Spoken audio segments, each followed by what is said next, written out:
നമ്മുടെ ഇന്നത്തെ ടോപ്പിക്ക് ഭാരതിയാർ യൂണിവേഴ്സിറ്റിയുടെ MA ഇംഗ്ലീഷ് സെക്കൻഡ് ഇയറിലെ പേപ്പർ 9 ലിറ്റററി തിയറിയാണ്. പേപ്പർ 9 കുറച്ചധികം ടഫായി തോന്നിയതുകൊണ്ടാണ് കേട്ടോ ആദ്യം ഇതിൻ്റെ വീഡിയോ ഇടുന്നത്. എക്സാമൊക്കെ അടുത്ത് വരല്ലേ. ഇന്ന് കവർ ചെയ്യാൻ പോകുന്നത് പേജ് നമ്പർ 1 to 6 ലിറ്റററി തിയറിയുടെ ജനറൽ ഇൻട്രൊഡക്ഷൻ ആണ്. ഈ വീഡിയോ എക്സാമിൻ്റെ തലേന്നാളൊക്കെയാണ് കാണുന്നതെങ്കിൽ സ്കിപ്പ് ചെയ്യുന്നതായിരിക്കും ബെറ്റർ, കാരണം എക്സാമിന് ഇതിൽ നിന്ന് ക്വസ്റ്റ്യൻസ് ഒന്നും വരില്ല. എന്നാൽ ഇവിടുന്ന് അങ്ങോട്ടുള്ള ലെസൺസ് മനസ്സിലാക്കാൻ തീർച്ചയായും നിങ്ങൾക്ക് ഇൻട്രൊഡക്ഷൻ്റെ ആവശ്യമുണ്ട്. ലിറ്റററി തിയറി സാഹിത്യത്തിൻ്റെ ആസൂത്രിതമായ പഠനമാണ്. ഒപ്പം തന്നെ സാഹിത്യത്തെ വിശകലനം ചെയ്യുന്ന രീതിയുമാണ്. സാഹിത്യ സിദ്ധാന്തത്തിൻ്റെ അല്ലെങ്കിൽ ലിറ്റററി തിയറിയുടെ അടിസ്ഥാന ചോദ്യങ്ങളിൽ ഒന്നാണ് എന്താണ് ലിറ്ററേച്ചർ അല്ലെങ്കിൽ എന്താണ് സാഹിത്യം.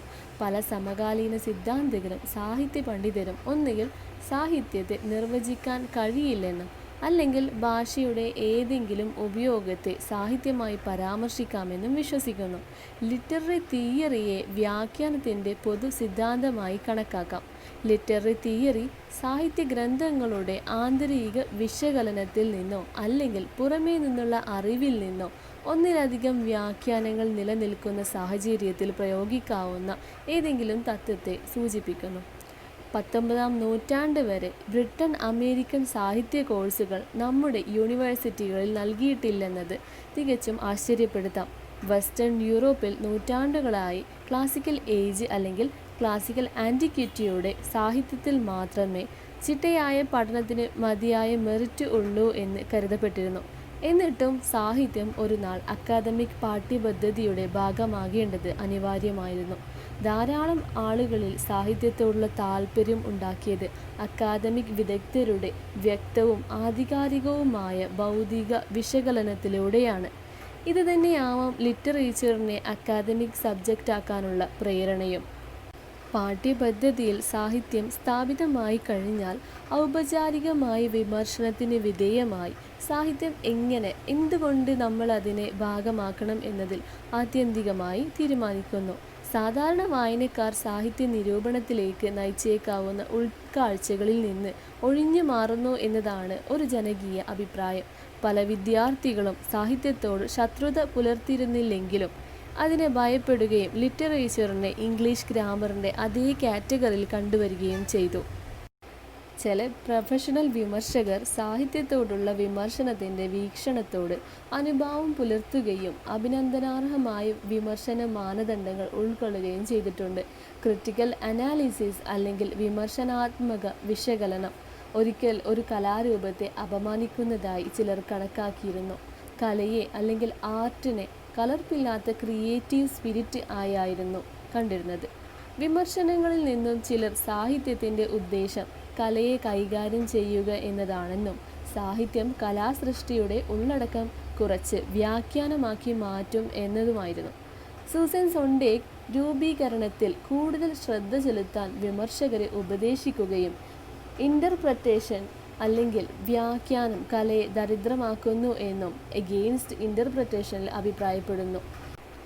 ഈ വിവാദത്തിൻ്റെ ഫലമായി മെറ്റീരിയൽ ചർച്ച ചെയ്യണോ അതോ യുക്തിപരമായ വിശകലനത്തിൻ്റെ ഉപകരണങ്ങൾ ഉപയോഗപ്പെടുത്തണോ എന്ന സംശയത്തിൽ ചില സാഹിത്യ അധ്യാപകർ ധർമ്മസങ്കടത്തിലായിരുന്നു. മറ്റൊരു രീതിയിൽ സാഹിത്യത്തിന് അതിൻ്റെ പൂർണ്ണതയിലെത്താൻ വിമർശനവും അനിവാര്യമായിരുന്നു. ലിറ്റററി തിയറി സാഹിത്യത്തിൻ്റെ സ്വഭാവത്തെക്കുറിച്ചും സാഹിത്യത്തെ വിശകലനം ചെയ്യുന്നതിനുള്ള രീതികളെക്കുറിച്ചുമുള്ള ചിട്ടയായ പഠനമാണ്. 19-ാം നൂറ്റാണ്ടിന് ശേഷം ലിറ്റററി തിയറിക്ക് പുറമെ intellectual history, moral philosophy, social prophecy മുതലായവ സാഹിത്യ വിദ്യാഭ്യാസത്തിൽ ഉൾപ്പെടുത്തിയിരുന്നു. ഹ്യൂമാനിറ്റീസിൽ പിൽക്കാല സ്കോളർഷിപ്പിനെ തിയറി എന്ന് വിളിക്കാറുണ്ട്. അനന്തരഫലമായി തിയറി എന്ന വാക്ക് പാഠഭാഗങ്ങൾ വായിക്കുന്നതിനുള്ള വിവിധ വൈജ്ഞാനിക സമീപനങ്ങളുടെ ഒരു പദമായി മാറിയിരിക്കുന്നു. ലിറ്റററി തിയറി സാഹിത്യത്തിൻ്റെ രീതികളും നിഗമനങ്ങളും മാത്രമല്ല, ഒരു വാചകം വരെ എങ്ങനെയായിരിക്കണം എന്നതും നിർവചിക്കുന്നു. ചില സാഹിത്യ പണ്ഡിതരെ സംബന്ധിച്ചിടത്തോളം സാഹിത്യ പാഠങ്ങൾ വെസ്റ്റേൺ കാനോൺസിനേക്കാൾ ഒരൽപ്പം മുന്നിലാണ്. കാനോൺസ് എന്നാൽ ബുക്സ്, നറേറ്റീവ്സ് എന്നതാണ് ഉദ്ദേശിക്കുന്നത്. ഉദാഹരണത്തിന് ഹോമറിൻ്റെ ദ ഒഡീസി, ഡാന്റെയുടെ ഡിവൈൻ കോമഡി എല്ലാം കാനോൺസ് ആണ്. ലിറ്റററി തിയറിയുടെ പ്രിൻസിപ്പിൾസും മെത്തേഡ്സും fiction, film, historical documents, advertising തുടങ്ങിയ കൾച്ചറൽ സ്റ്റഡീസിൽ ഉൾപ്പെടുത്താറുണ്ട്. ഈ കാഴ്ചപ്പാടിലൂടെ ലിറ്റററി തിയറിയെ വ്യാഖ്യാനത്തിൻ്റെ പൊതു സിദ്ധാന്തമായി കണക്കാക്കാം. സാഹിത്യ സിദ്ധാന്തം പല വിമർശനങ്ങളിലൂടെയും കടന്നുപോയി ഇന്നിപ്പോൾ നമ്മുടെ സാംസ്കാരിക പഠനങ്ങളിൽ വരെ എത്തി നിൽക്കുകയാണ്. ഇൻ്റർപ്രറ്റേഷൻ അല്ലെങ്കിൽ വ്യാഖ്യാനം ഫിലോസഫിയുമായി സമാന്തര ഗതിയിലാണെങ്കിലും ഫിലോസഫിയുടെ അത്ര തന്നെ അറിയപ്പെടാത്ത ഒരു ഗതിയിലാണ് വ്യാഖ്യാനം. വ്യാഖ്യാനത്തിന് പ്ലാറ്റോയുടെ അത്രയും പഴക്കമുണ്ടെന്നാണ് ചരിത്രം പറയുന്നത്. പ്ലാറ്റോയുടെ ക്രാറ്റൈലസിൽ വാക്കുകളുടെ ബന്ധത്തെക്കുറിച്ചും അവ പരാമർശിക്കുന്ന കാര്യങ്ങളെക്കുറിച്ചും പറയപ്പെടുന്നു. വാക്കുകൾക്ക് അവയുടെ അർത്ഥവുമായി യാതൊരു ബന്ധവുമില്ല എന്നത് 20-ാം നൂറ്റാണ്ടിൽ സ്ട്രക്ചറലിസത്തെയും പോസ്റ്റ് സ്ട്രക്ചറലിസത്തെയും ആശങ്കയിലാക്കും എന്ന് അദ്ദേഹം അഭിപ്രായപ്പെടുന്നു. What do you mean by structuralism? It's a method of interpreting, analyzing, describing. Plato വാക്കുകൾക്ക് അവ ഉദ്ദേശിക്കുന്ന വസ്തുക്കളുമായി യാതൊരു ബന്ധവുമില്ലെന്ന് അഭിപ്രായപ്പെടുന്നെങ്കിലും ഒരു നാമം അതൊരു പർട്ടിക്കുലർ വസ്തുവിൽ മാത്രം ഉദ്ദേശിക്കുന്നു എന്നത് വെസ്റ്റേൺ ഹിസ്റ്ററിയിൽ ഉടനീളം സാഹിത്യ സിദ്ധാന്തങ്ങൾക്ക് പിന്തുണ നൽകി. 19-ാം നൂറ്റാണ്ട് വരെ കല ഷേക്സ്പിയറിൻ്റെ വാക്യത്തിൽ പ്രകൃതിക്ക് ഒരു കണ്ണാടിയായിരുന്നു. ഒപ്പം തന്നെ കല നിരീക്ഷകനിൽ സ്വതന്ത്രമായ ഒരു യഥാർത്ഥ ലോകം ഉത്ഭവിപ്പിക്കുന്നു. സാഹിത്യ സിദ്ധാന്തന്മാർ പലപ്പോഴും കോണ്ടിനെൻ്റൽ ഫിലോസഫിയുടെ വൈവിധ്യമാർന്ന പാരമ്പര്യത്തെ വരച്ചു കാട്ടുന്നതിനാൽ അവരുടെ സാഹിത്യ സിദ്ധാന്തത്തിൻ്റെ ക്ലാസിഫിക്കേഷൻ ഒരു ഏകദേശ കണക്ക് മാത്രമാണ്. 19-ാം നൂറ്റാണ്ടിലെയും 20-ാം നൂറ്റാണ്ടിലെയും യൂറോപ്പിൻ്റെ ട്രഡീഷണൽ ഫിലോസഫിയുടെ ഒരു സെറ്റിനെയാണ് കോണ്ടിനെൻ്റൽ ഫിലോസഫി എന്ന് പറയുന്നത്. സാഹിത്യ പാഠങ്ങൾ മനസ്സിലാക്കുന്നതിനായി ധാരാളം സാഹിത്യ സിദ്ധാന്തങ്ങൾ തന്നെയുണ്ട്. New criticism, formalism, Russian formalism and structuralism, post structuralism, Marxism, feminism and French feminism, Christian, post colonialism, new historicism, deconstruction, reader response criticism and psycho analytic criticism എന്നിവയെല്ലാം ടൈപ്സ് ഓഫ് ലിറ്റററി തിയറിയാണ്. 20-ാം നൂറ്റാണ്ടിലാണ് ലിറ്റററി തിയറി ഒരു പ്രൊഫഷനായി മാറിയതെങ്കിലും പുരാതന Greece, Indian, Roman ഫിലോസഫികളിൽ സാഹിത്യത്തിൻ്റെ വേരുകൾ കാണപ്പെടുന്നു. Literary തിയറിയുടെ modern version 1950-കളിലാണ് കണ്ടു തുടങ്ങിയത്. ഫെർഡിനൻഡ് ഡി സോസറിൻ്റെ ഘടനാപരമായ ഭാഷാശാസ്ത്രം ഇംഗ്ലീഷ് ഭാഷാ സാഹിത്യ നിരൂപണത്തെ ശക്തമായി സ്വാധീനിക്കാൻ തുടങ്ങി. UK-യുടെയും US-ൻ്റെയും അക്കാദമിക് വേൾഡിലേക്ക് ലിറ്റററി തിയറി കൂടുതൽ പോപ്പുലർ ആയത് 1960-കളുടെ അവസാനത്തോടു കൂടെയാണ്. ഈ സമയം കൊണ്ട് തന്നെ ലിറ്റററി തിയറി റിസർച്ചിലും സ്ഥാനം കണ്ടെത്തി.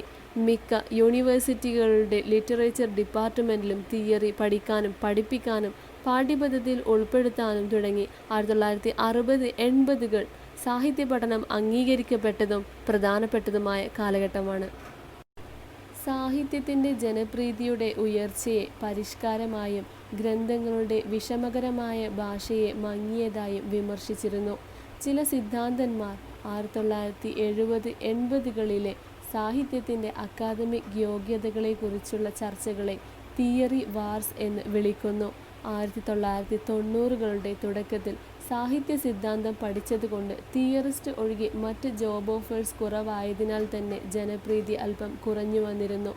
2004 സാഹിത്യ പഠനത്തിൽ സിദ്ധാന്തം ഉൾക്കൊള്ളിക്കുന്നതിനെ ചൊല്ലിയുള്ള തർക്കം ഇല്ലാതെയായി. നമ്മുടെ സബ്ജക്റ്റ് ദഹിക്കാൻ കുറച്ച് പണിയുള്ളതുകൊണ്ട് തന്നെ വീഡിയോ റിപ്പീറ്റ് ചെയ്ത് കേൾക്കുക. അടുത്ത വീഡിയോയിൽ ലെസൺ 1 മൊറാലിസ്റ്റിക് അപ്രോച്ച് ഡിസ്കസ് ചെയ്യുന്നതായിരിക്കും. വീഡിയോ ഇഷ്ടമായെങ്കിൽ ലൈക്ക് ചെയ്യുക, എഫക്റ്റീവായി തോന്നുന്നുണ്ടെങ്കിൽ സബ്സ്ക്രൈബ് ചെയ്യുക, നമ്മുടെ പ്രിയപ്പെട്ടവർക്ക് വേണ്ടി ഷെയർ ചെയ്യുക.